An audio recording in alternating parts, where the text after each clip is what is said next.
The survey ship Eternal Wisdom drifted through the outer reaches of what had once been called the Sol system. Captain Vex studied the readings on his console with growing confusion.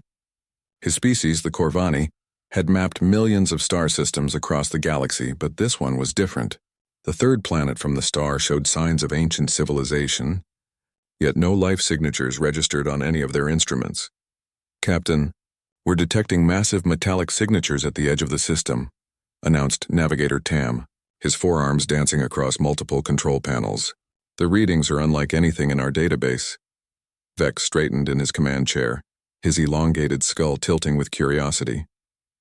The Corvani had achieved faster-than-light travel 300,000 years ago and considered themselves among the elder races of the galaxy. They had seen the ruins of countless dead civilizations, but something about this system felt uniquely ominous. "Take us closer, but maintain defensive shields," Vex ordered. As the Eternal Wisdom approached the metallic signatures, the bridge crew fell silent. Floating in perfect formation were thousands upon thousands of vessels. Each ship was angular and aggressive in design, built with a brutal efficiency that spoke of a single purpose: war. The smallest vessels were the size of Corvani destroyers, while the largest dwarfed anything in the known galaxy. "By the ancestors," whispered Science Officer Kral. "These ships are ancient. Scans indicate they've been dormant for approximately 500,000 years." Vex felt a chill run through his exoskeleton. 500,000 years. When these ships were built, his own species had barely discovered fire. Any indication of what happened to the builders? "The third planet shows evidence of a previously thriving civilization," Kral reported. "But there are no biosignatures. Whatever species built these ships is long extinct." The captain ordered a boarding party to investigate the nearest vessel, a medium-sized craft that their scans designated as a cruiser-class ship. As the team approached in their shuttle, they noticed something remarkable. Despite the passage of eons, the ship showed no signs of decay. Whatever materials they were constructed from had resisted the ravages of time perfectly. Inside the cruiser, the boarding party found themselves in corridors designed for bipedal beings roughly 2/3 the height of a Corvani. The walls were lined with text in an alien script, and holographic interfaces flickered to life as they passed, responding to their presence with eerie efficiency. "Captain, you need to see this," called Lieutenant Rex from what appeared to be the ship's bridge. The team gathered around a central console where Rex had managed to activate a historical archive. Images flashed before them, a blue-green world teeming with life, cities that reached into the clouds, and a species that walked on two legs with surprisingly delicate features compared to their warlike fleet. "Humans," Kral read from the translation matrix. They called themselves humans. The archive told a story that made the Corvani crew exchange uneasy glances. Earth, as the humans called their world, had been a planet of remarkable diversity and conflict. The humans had evolved from predators and retained that aggressive edge even as they developed technology. But it wasn't internal strife that had driven them to build this fleet. 490,000 years before the humans' extinction, they had made first contact with a species called the Devourers. True to their name, the Devourers consumed entire worlds, stripping them of all resources and life before moving on. They had set their sights on Earth. The humans tried diplomacy. They tried appeasement. They tried everything except surrender. When it became clear the Devourers would not be deterred, humanity did something unprecedented. The entire species, every nation and faction united under a single purpose: survival through superior firepower. "Look at these production figures," Rex said, his voice barely a whisper. "They converted their entire civilization to war production. Every factory, every orbital station, every moon base. They built ships faster than any species we've ever recorded. The numbers were staggering. In just 50 Earth years, humans had constructed a fleet of over 3 million vessels. They had developed weapons that could crack planets, shields that could withstand supernovas, and engines that bent space-time itself. But most remarkably, they had developed something called the Eternity Protocol." Vex leaned forward as the archive explained. The humans knew they were mortal, that their species might not survive the war, so they created fully automated war machines with a single directive: protect Earth and eliminate any threat to it. The ships were not just weapons.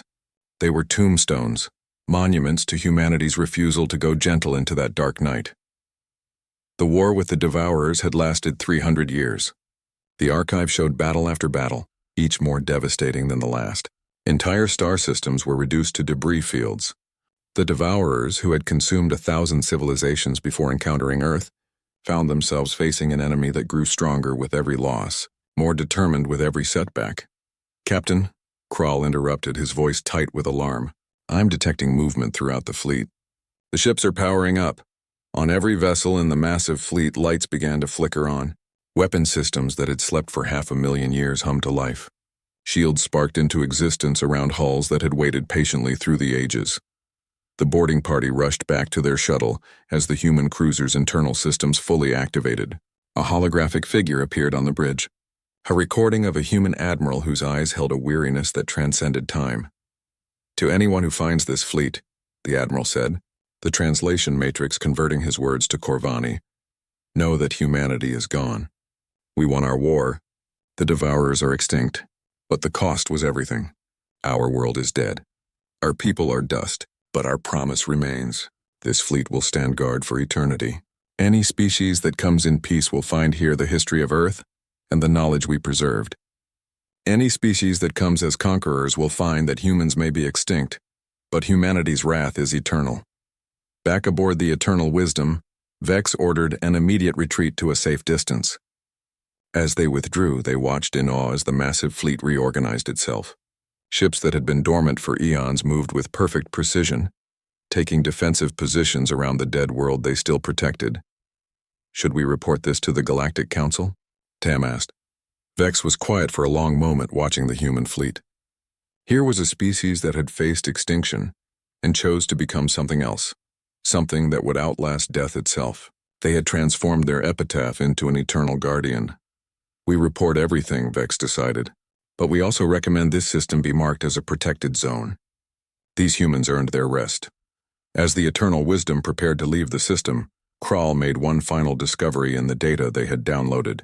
The humans had not just recorded their history, they had preserved their entire cultural archive: music, literature, art, philosophy, science, mathematics, everything that had made them more than just another spacefaring species.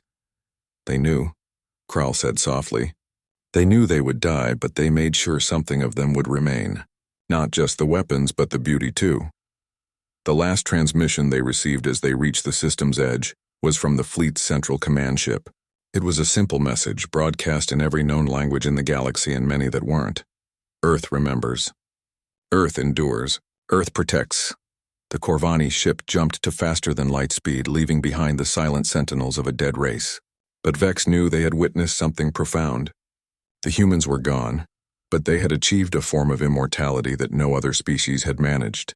They had become an eternal guardian, a warning and a protector that would outlast the stars themselves. In the following years, the discovery of Earth's fleet would change the galaxy. Some species came to pay respects to the extinct humans. Others came seeking the knowledge they had preserved.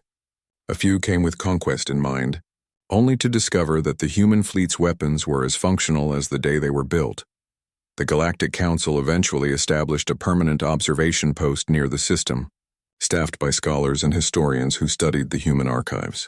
They learned of humanity's struggles, their triumphs, their failures, and their ultimate sacrifice.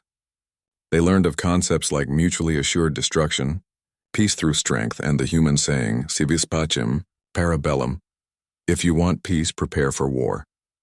But perhaps the most important lesson the galaxy learned from humanity's dormant fleet was this: extinction did not always mean defeat. Sometimes, in the face of annihilation, a species could choose to become something greater than life itself. They could become a legacy that would echo through eternity, a guardian that would never sleep, never tire, and never forget. The humans were gone, but Earth endured, and in the cold darkness between the stars, their fleet stood ready, waiting for a war that would never come again, or for new threats that might emerge from the void. 500,000 years had passed, but humanity's last promise remained unbroken. Earth remembers. Earth endures. Earth protects.